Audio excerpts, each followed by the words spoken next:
Olá pessoal, VT Audio Vintage, trazendo mais um vídeo para vocês e com mais uma resposta dedicada.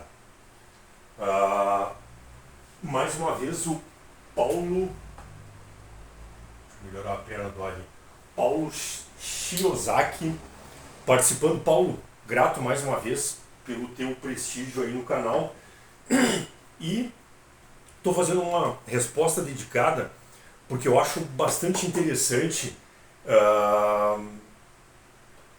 a pergunta e antes da pergunta as colocações que tu fizeste. E isso vale para um monte de coisa na vida. Que eu vou falar aqui vai ser de uma maneira diferente um pouco do que eu já falei em vários vídeos nessa questão de analisar um equipamento e comparar, certo? Vou tentar sintetizar para não ficar um vídeo longo que não é legal nem para mim nem para vocês, tá? Mas vamos tentar sintetizar isso aí. Bom, pessoal, o Paulo Shiozaki, ele viu o review que eu fiz do Gradiente D35 e ele fez um depoimento ali, dizendo que ele tem um toca-disco muito bem conservado, estado de novo, que fez testes, escuta, enfim. E na avaliação dele é um bom equipamento, mas que em fóruns, debates, comentários, houve críticas ao D35. E daí ele termina lá perguntando assim, ó, onde deixa... Opa, esqueci o R aqui, ó. Onde deixa a desejar. Ou seja, pessoal, o Gradiente D35, onde deixa a desejar. Bom, pessoal, eu botei 3 pontos de interrogação porque aqui eu tentei resumir o pacote onde a gente pode viajar. Então, vamos lá. Pessoal, quando a gente entra na área do subjetivo, quando entra subjetivo na jogada, a coisa complica. Imagina, pessoal, às vezes no objetivo já dá certos problemas. Imagina no subjetivo. Mais uma vez, vou lembrar aqui, quem for olhar aí comentários postados no canal de amplificadores, caixas acústicas e outros equipamentos, a gente vai ver assim, ó, que para um mesmo equipamento ele vai dos 8 ao 80, ou seja, tem pessoas que detonaram o equipamento e tem gente que botou lá no céu. Ok. O que isso mostra, pessoal? O que isso mostra? Que justamente existe, além do subjetivo pessoal, variáveis que muitas vezes as pessoas nem se dão conta. Tá? Exemplo disso, pessoal, assim, ó. O que acontece comigo aqui? Vou falar baseado aqui no que acontece comigo. O cliente chega e diz assim, Walter, eu tô com um toca-disco lá, mas ele é ruim, eu acho que eu vou trocar. Mas qual é o toca-disco que tu tem? Eu tenho o XYZ. Ok, eu vou fazer o seguinte assim, ó. Eu vou trazer ele aqui para tu fazer uma revisão, só para dar um tempo aí, enquanto eu não acho um outro, mas eu vou comprar um outro. Aí o que acontece? O cliente me traz esse equipamento, eu ponho ele na bancada e aí começa a aparecer algumas coisas. Exemplo, a força de trilhagem está errada, o anti-skating está fora. Muitas vezes, e é muitas vezes mesmo, eu tenho lá o shell, os 2 parafusinhos e a cápsula, em vez de estar bonitinha assim, ó, fixada, alinhado com o shell, ela está assim, ó, ou assim. Não é raro isso. Vou ficar por aqui. Tem outros detalhes aí na jogada. Então, esse cliente fez uma análise e disse assim, ó, esse toca-disco é ruim, mas tem problemas. Então aquela avaliação ali já ficou comprometida.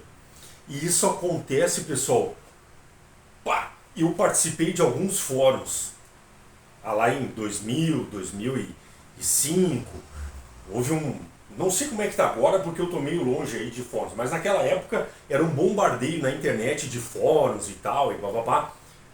Eu acho que hoje migraram muito para grupos de WhatsApp, mas enfim.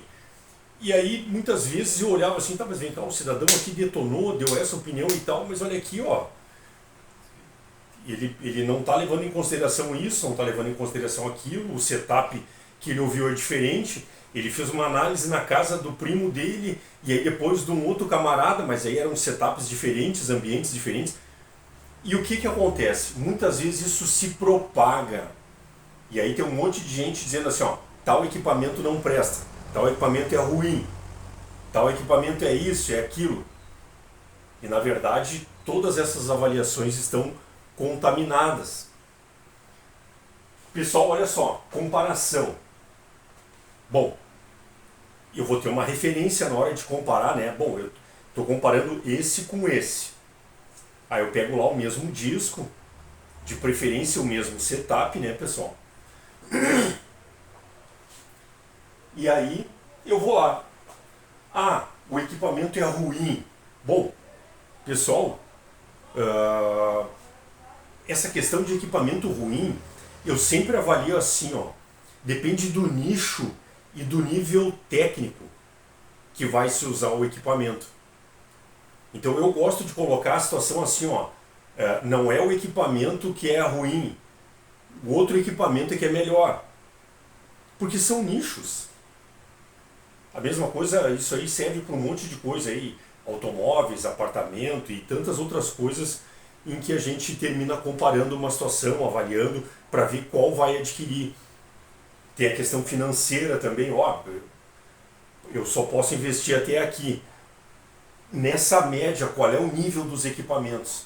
Claro, se eu pegar um outro do nível técnico maior, esse cara aqui é bem provável que vai ser melhor no desempenho do que esse, mas talvez não que esse seja ruim, esse outro é melhor. Aí cai aqui, ó, o outro equipo é melhor, ou melhor, até afirmativa, o outro equipamento é melhor. Então tem essa questão da comparação, e quando vai se comparar equipamentos no mesmo nicho, tem aquela questão assim, ó, ah, mas esse aqui tem um ajuste tal, esse não tem, mas tem um outro ajuste que esse não tem. Mas na média, eles terminam se equivalendo. E aí, pessoal, como é que fica? Aí, como é que fica? Quem dita a regra é o custo-benefício. E aí vai depender do que o cliente deseja, onde é que ele quer chegar, enfim. E aí ajuda muito quando o usuário tem uma mínima noção do que ele vai ter que saber. Coisa que até nos dias de hoje não é tão fácil. E eu sei pela experiência que eu tenho aqui, na questão de equipamentos, desempenho, se está bom, se está ruim, o que o cliente acha que deveria ser, projeto de caixa, bom, daí derruba de vez. Na maioria vem com uma ideia e termina, mas eu achei que era assim e na verdade não é quase nada disso. Então imagina, pessoal, aí essas opiniões, digamos assim,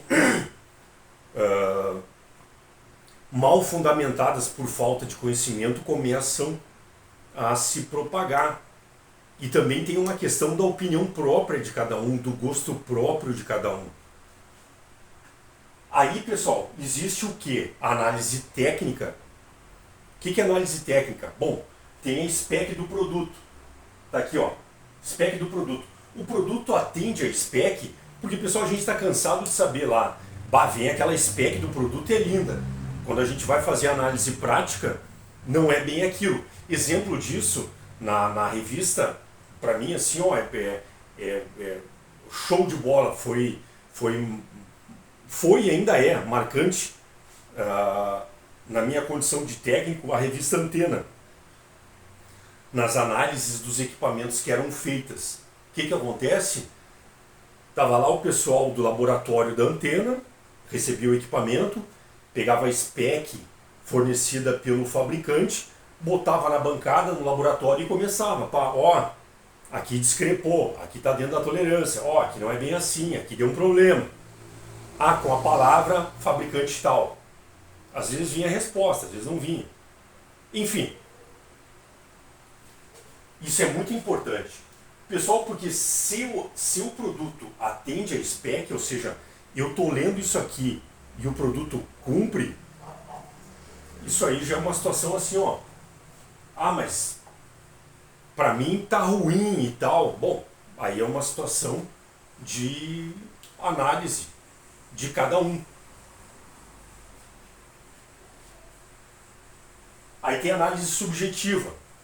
Exemplo, a revista Som 3, já fiz um review aqui, um vídeo falando sobre a análise das caixas acústicas.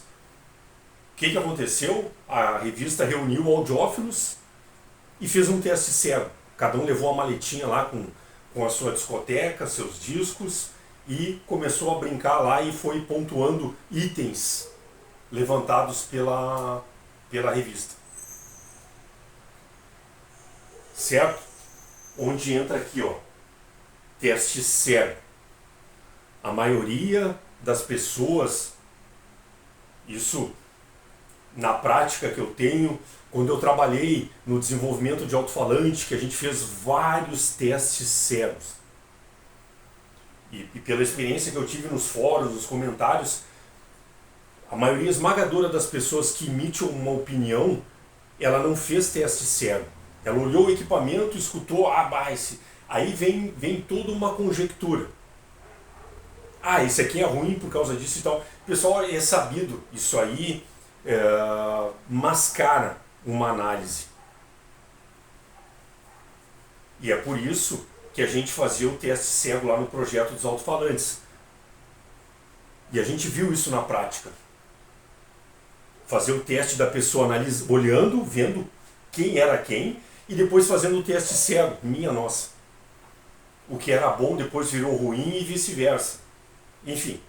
Ah, esse aqui é o projeto novo. Não era nem o velho nem o novo. Então, a situação é complexa, justamente porque tem uma porção subjetiva e a questão das várias variáveis que compõem essa questão do áudio. Bom, pessoal e Paulo, agora eu vou entrar direto na questão do D35. Eu já fiz manutenção em alguns, tenho esse aqui, eu tô revisando ele, tá quase no final. Ele está em bom estado, tá legal, a tampa dele é que tá ruim, tá? Mas o restante tá com os cabos originais, cabo de áudio, aterramento, e a cápsula dele original, o cabo, enfim.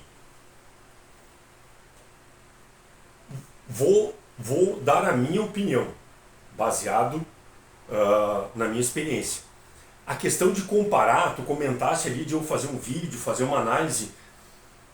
Por isso que eu fiz essa introdução, porque é complexo. E mesmo fazendo essa análise, de alguma maneira, em primeiro lugar, eu teria que ter um laboratório para aferir toda a spec técnica, para ver se o tocadisco está em condições. Se ele está dentro realmente da spec, daí para mim poder avaliar o restante. Segundo, de alguma maneira, eu vou terminar chegando num ponto subjetivo.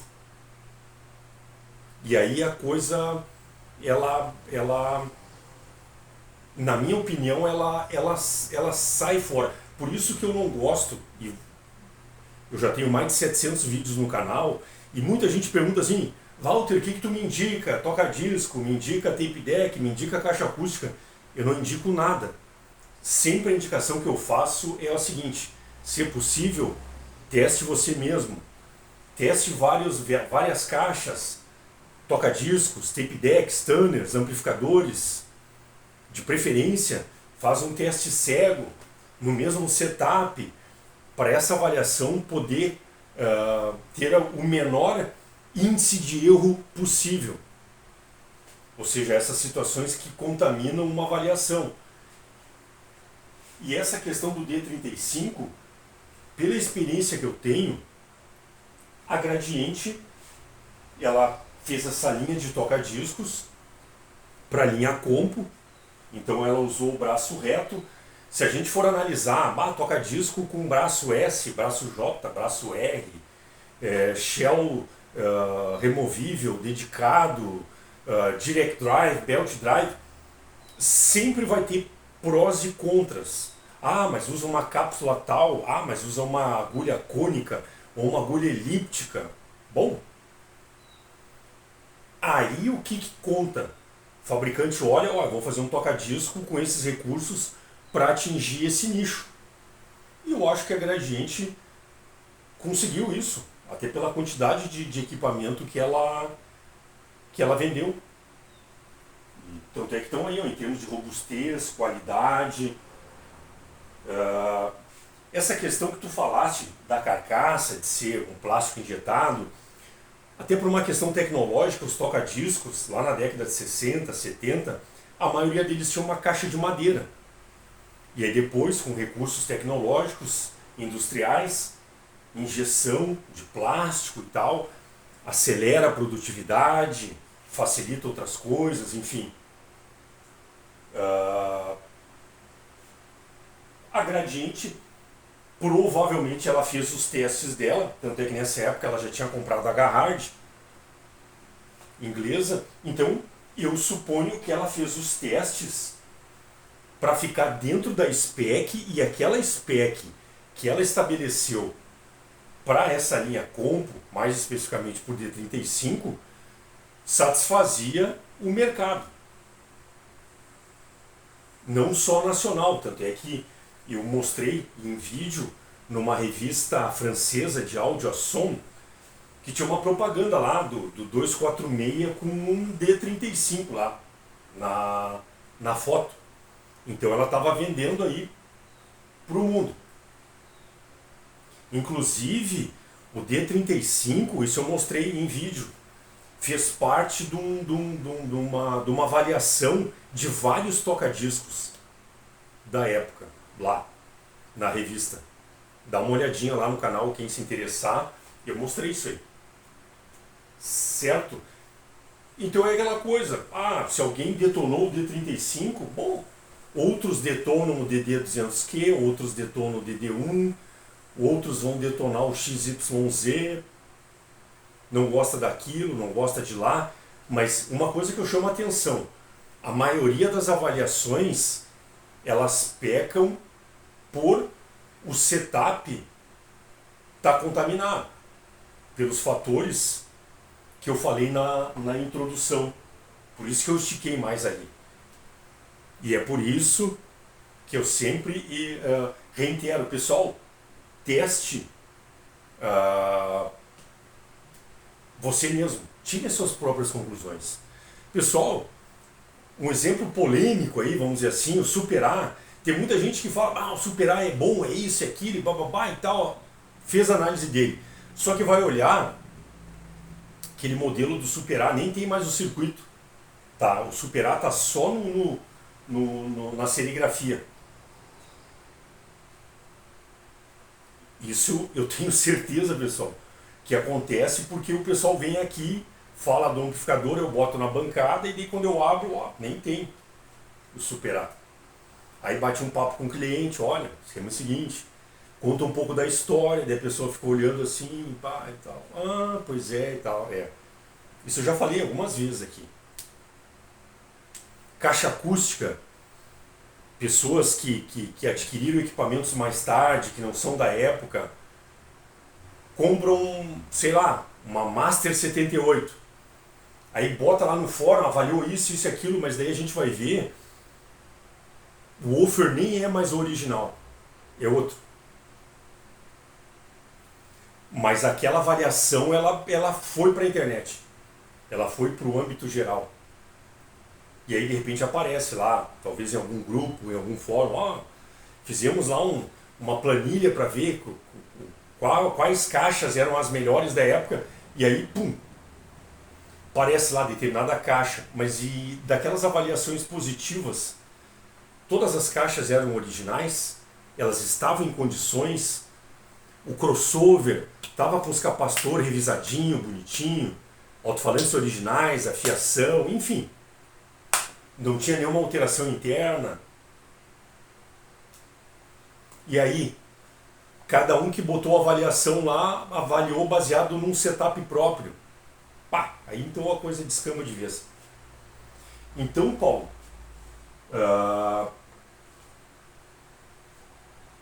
primeiro, para finalizar, na minha opinião, um ótimo equipamento, pela experiência que eu tive, B25, B35, eu tenho ali o D20, D35, vários que eu peguei aí, todos que estavam em condições, ou seja, como saíram da fábrica, ou seja, não tem nenhum problema, teve um desempenho satisfatório. Ah, mas tem toca-discos melhores. Ah, bom, tudo bem. Ok. Mas, na minha opinião, não considero um equipamento ruim ou que deixe a desejar dentro da spec, ou seja, dentro da proposta dele. Isso é importante. Isso é importante. Tu comentou do VTA. Realmente, é um recurso legal, o VTA. Não sei, de cabeça agora eu não lembro se teve um outro toca-disco nacional com esse ajuste. Por que usou um braço reto? Não sei. Questão do projeto da Gradiente. Podia ter usado um outro J, S, sei lá. Ok? A questão da comparação é o que eu digo.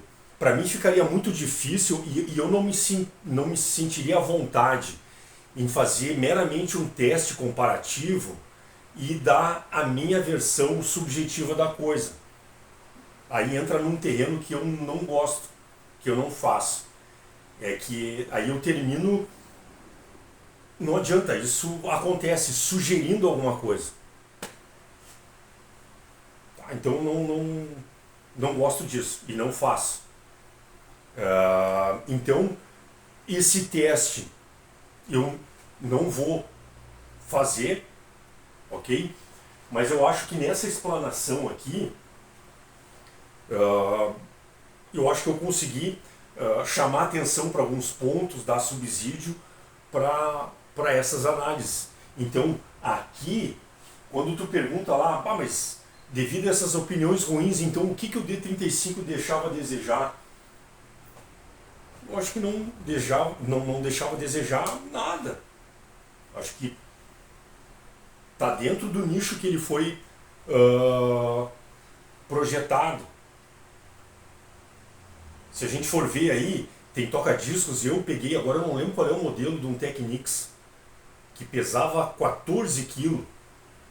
Aí peguei um da Sony, que também pesava 13 kg e uma cacetada. Aí a gente vai olhar, são outros toca-discos para outro nicho, num nível diferente. Então é aquela coisa, bom, se eu acho que para mim tem algum detalhe aqui que não está satisfazendo no D35, bom, então eu vou ver um outro aí na cadeia e que esteja dentro do meu poder aquisitivo ou que eu queira investir. Acho que é mais ou menos assim que a coisa funciona. Mais uma vez, pessoal, as surpresas são grandes quando a gente faz um teste sério. Essa experiência eu tive em bancada, aqui na minha bancada, quando trabalhei com um projeto de alto-falantes, quando eu coloquei som, quando eu sonorizei, minha nossa. As pessoas não estão enxergando o que é o equipamento, só as caixas. Pois é, tu deve ter isso. Aí chegava, olhava lá, mas aqui não tinha que ter tal coisa, aqui não, tá aí, ó, tá funcionando, tá dando conta, tá ok. Então, por isso que eu sempre bato nessa tecla. vai tentar fazer qualquer tipo de comparação, ainda mais em casa, sem recurso técnico, sem laboratório e tal, e blá, blá, blá, mas quer ter uma chance aí de uma boa análise, primeiro, vai comparar alguma coisa, mesmo setup, e de preferência teste zero, pra, ó, mas eu realmente percebo essa diferença aqui, aí lá, e isso eu já falei aqui, pessoal, mais uma vez, muitas vezes também depende do nosso humor, do nosso cansaço físico, cansaço mental, enfim, essa questão de avaliar. De repente, num dia a gente avalia bem um equipamento e no outro dia nem tanto. E aí entra aquela questão assim, ó, é um equipamento ruim? Não, não é um equipamento ruim. Mas é que naquela avaliação, para aquela pessoa, ficou daquele jeito ali. Talvez para uma outra, pá, mas esse equipamento é show de bola. Satisfez o que ela esperava. E para ela tá ótimo. E é o que importa, né? Então, por isso que eu sempre digo assim, muitas vezes o pessoal se detém em casas depois da vírgula, olha pessoal, solta um pouco as rédeas, né? Seja mais maleável assim na questão das análises. Bom, Paulo, espero ter de alguma maneira aí atingido ao menos boa parte do que tu esperava. Mais uma vez ressalto, essa colocação foi bem bacana, porque ela levanta dúvidas e bota em xeque muita coisa. Algumas eu aqui consigo quebrar certos mitos, né? certas leis. Ah, tal equipamento não presta por causa disso, tal equipamento não sei o quê. Aí quando vem pra cá, ó pessoal, assim, assado, ó, aquilo ali tava mal, isso aqui foi enjambrado, isso aqui fizeram maripuca, e aí vai levando a fama, dando tudo certinho, o equipamento ó, funciona legal e tal. É. Fiz um vídeo a respeito ali de uma gambiarra que fazem no A1, ali para os membros Vintage Plus. É uma das gambiarras assim que vira e mexe aparece um A1 com essa gambiarra aqui. Por quê? Porque o pessoal não sabe exatamente o que está acontecendo. Aí começa a testar para ver se arruma uma solução mais rápida. Mas na verdade o equipamento talvez funcione em algumas coisas no primeiro momento, mas termina acarretando um mau comportamento a médio e longo prazo. E aí acontecem outros problemas. E aí o equipamento vai pegando fama. Ah, não presta por causa disso, não funciona. Pá! E aí quando abre o equipamento, mas olha aqui, ó. Ok? Então, Paulo, mais uma vez, grato aí pelo teu prestígio no canal. Pessoal, não esquecendo as nossas causas, CVV, Centro de Valorização da Vida, 188, ligação gratuita, 7 dias por semana, 24 horas. Se possível, seja um voluntário. Causa animal. Pessoal, os maus tratos podem ser denunciados. A gente que está envolvido aqui, às vezes recebe cada foto, cada vídeo que... vou usar um termo gauchesco aqui, é de cair os butiá, né? Umas coisas que a gente não consegue entender como uma pessoa consegue fazer. Tal nível de maus tratos. Então, denuncie.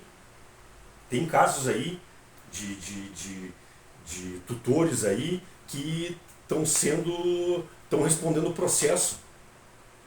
Tá? Inclusive a gente conhece pessoas que estão trabalhando para que as penalidades sejam maiores. Porque tem gente, pessoal, que faz sacanagem assim, ó, só para detonar o amiguinho. Sabe? É aquela coisa assim, ó, é maldade pura. Então denuncie.